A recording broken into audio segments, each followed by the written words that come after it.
تا کی کنم باور نمیبینی مگر دلم گرفته بیشتر مرا دیوانه میخوانم جایی دل نمیدانه که دنیای برام باشم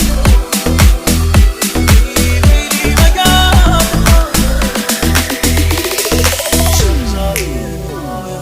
قلب مرا شکست تیره گذشته از DJ حمید خارجی روی